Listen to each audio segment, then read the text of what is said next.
Kembali lagi di episode ini. Sebelumnya kita akan bahas tentang tugas minggu ke-6 ya. Tapi sebelum itu, perkenalkan lagi, aku Alifia Mutiara Rahma, nomor induk mahasiswa aku 11032000025. Perkenalkan, nama saya Aulia Samudra Jimananda dengan nomor induk mahasiswa 11032001264. Perkenalkan, nama aku Yandika Surya Putra dengan NIM 11032004169. Perkenalkan semuanya, nama aku Adrian Fernand Jota, aku dari kelas TK 401 dengan NIM 110302083. Oke, kayaknya Jota udah hafal banget ya. Nah, di sini kita bakalan bahas materi tentang data link layer. Sebelum itu kita definisiin dulu data link layer itu apa. Dari sumber, data link layer itu adalah sebuah lapisan atau sesuai namanya, layer. Lapisan kan sama aja kayak layer. Pada sebuah model referensi OSI yang mana dia itu punya tugas. Nah, tugasnya itu menyediakan sebuah prosedur pengiriman antar jaringan. Pengirimannya apa? Pengirimannya adalah pengiriman data. Nah, setiap paket data yang mau ditransmisikan atau yang akan diterima sama usernya, itu bakalan diproses. Jadi, nanti si data ini bakalan memungkinkan dilanjutkan ke layer berikutnya, yaitu network layer atau si physical layer. Tuh. Ya, teman-teman, dia mau nambahin lagi nggak?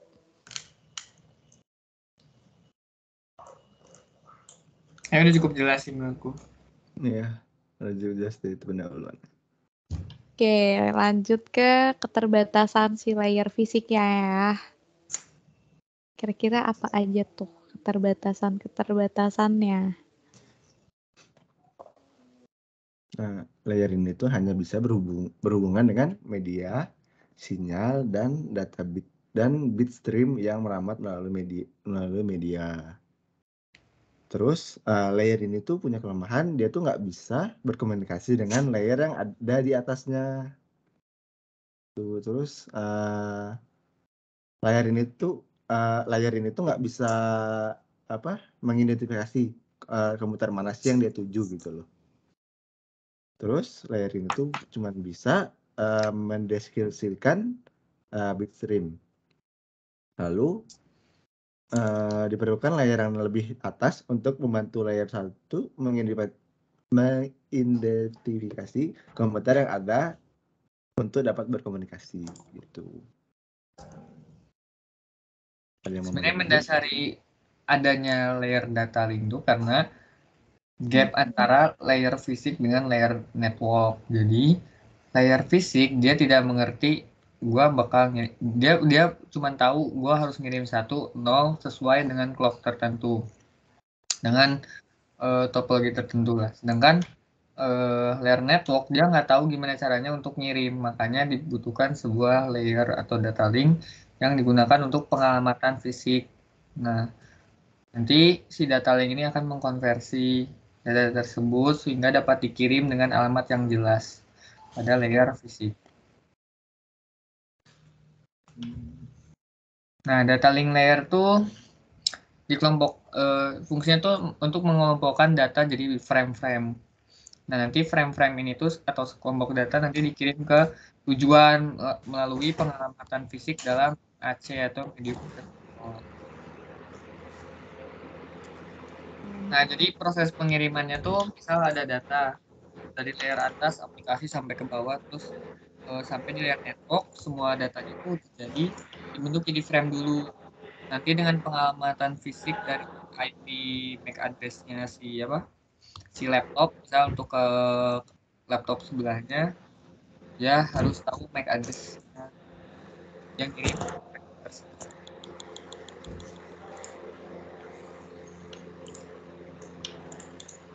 Oke. Kalau gitu yang pengalamatan fisik tadi tuh maksudnya gimana aja? Pengamatan fisik tuh nanti ada di MAC sih. Jadi kita bahas. Oke. Oke deh. Kalau gitu kita lanjut nih. Lanjut lagi ke tugas dari data link layer. Kira-kira ada yang tahu nggak tugas-tugasnya tuh apa aja? Tugas-tugas dari data link layer. Pertama tuh ini, membagi aliran data yang masuk dari lapisan network menjadi frame-frame tadi kayak seperti data nanti. Jelaskan. Terus melakukan fungsi error, fungsi flow control, sama share control. Nah itu. Error control tuh gimana sih, Mut? Kalau nggak salah pernah dibahas di minggu keberapa ya? Minggu ke... Kalau kita bahas ini dulu aja mungkin ya. Flow control dulu ya. Jadi kan kalau di MAC itu ada 3 ya. Ada unacknowledged connectionless, ada acknowledged connectionless, sama acknowledged connection oriented. Nah, kalau unacknowledged connectionless tuh jadi si pengirim tuh cuman ngirim aja. Dia ngirim frame dari data link ke komputer atau endpoint-nya tanpa adanya pengirim data link. Jadi TX doang. Nah, si RX-nya tuh nggak bakal kirim sinyal untuk data diterima dengan baik gitu. Atau sebutnya acknowledge lah, ACK. Nah kan kalau acknowledge connectionless tuh kita ngirim data dari si transmitternya. Nanti si receivernya tuh dia bakal ngirim ACK dari RX-nya. Nah, gunanya tuh untuk mengetahui bahwa paket data tuh udah datang atau udah diketahui gitu. Namanya kan ACK atau acknowledge. Habis itu ada apa nih? Sama yang ini, acknowledge connection oriented. Jadi sebelum pengiriman data tuh ini, sebelumnya terhubung, koneksinya terhubung. Terus nanti ketika pengiriman data sama kayak acknowledge connectionless, kan connectionless tuh ini ya, nggak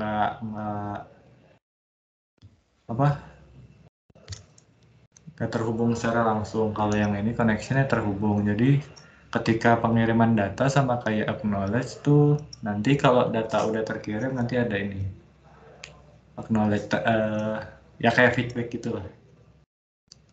Sebenarnya kalau acknowledge connection oriented tuh agak sedikit berbeda dari connectionless. Jadi, kalau connectionless dia nggak perlu ada setupnya. Jadi misal kalau connection oriented tuh misal kita mau ngirim data. Sebelum kita ngirim tuh kita harus tahu dulu atau kita janjian dulu sama si penerimanya. Pak, kita mau ngirim data gini. Atau kita nyebutnya dalam jaringan tuh setup. Oke, dipersilakan misal sama RX-nya. Nah, nanti si pengirimnya ngirim data. Nanti si penerima ngirim ACK, oke, diketahui datanya. Terus nanti kalau misalnya semua data dikirimin udah beres, si transmitter itu bakal ngomong N. Jadi ada setup sama N itu untuk udah selesai. Yang terakhir si RX bilang oke, ACK. Jadi intinya kalau acknowledge connection oriented tuh kita butuh dua-duanya untuk apa ya? Kita butuh janjian dulu gitu. Nggak bisa kita ngirim langsung kayak connectionless gitu.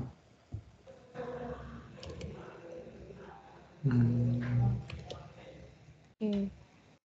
Jadi sekaligus jadi pembeda lah ya antara connection sama connectionless ya.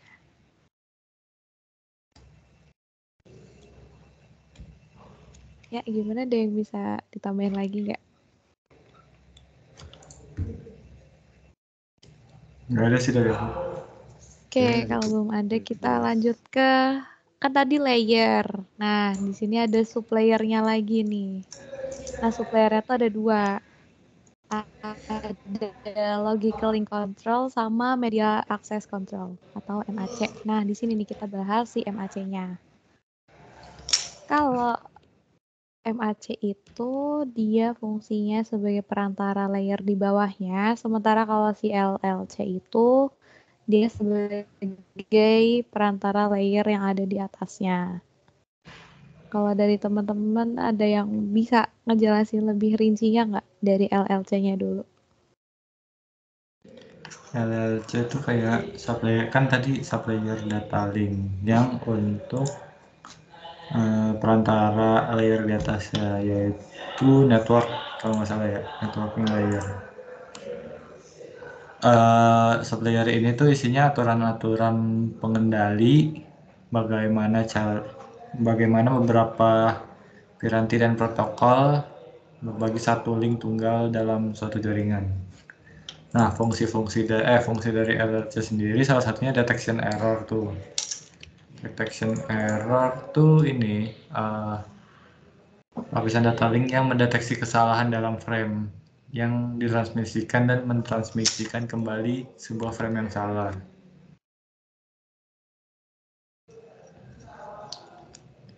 Selain itu mengendalikan aliran untuk mencegah transmisi data menjadi macet atau membanjiri penerima.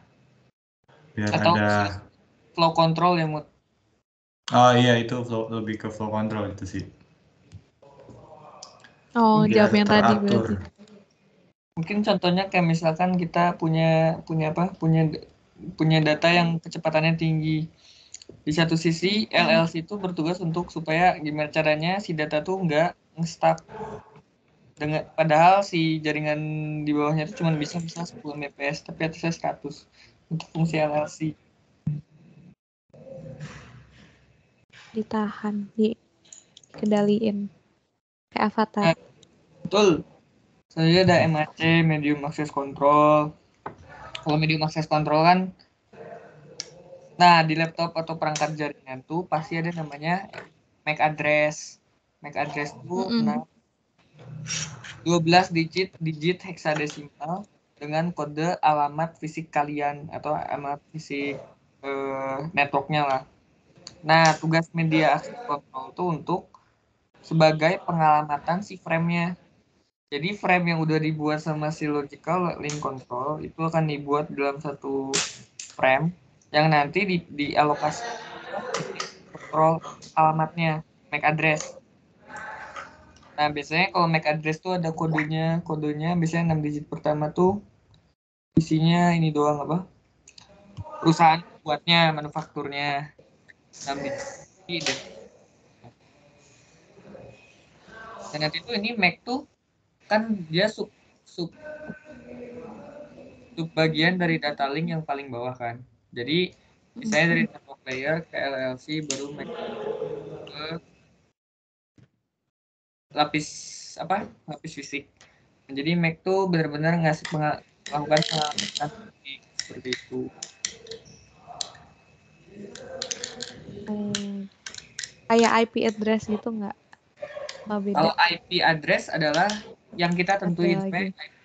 IP address beda lagi. Kalau MAC address tuh kayak setiap perangkat jaringan tuh dia pasti punya MAC address. Oh, MAC address itu kayak pengalamatan perangkat itu sendiri. Oh, saudara Samud. Nah, aku juga tadi mau nanya bedanya MAC address sama IP address itu apa? IP kan kalau misalnya kita buka Cisco paket tracer, IP kan bisa kita ganti-ganti sebenarnya kan. Kita pengen IP. Kalau MAC address tuh udah bawaan fisiknya, perangkat kerasnya. Berarti tetap ya, dia nggak akan bisa diganti-ganti. Tuh. Oke, kalau misal udah, ada lagi yang tambahin nggak? Udah ya? Oke, kalau misal udah, sekian dari kami. Mohon maaf jika banyak tutur kata yang kurang berkenan atau salah. Sampai jumpa di episode selanjutnya. Makasih.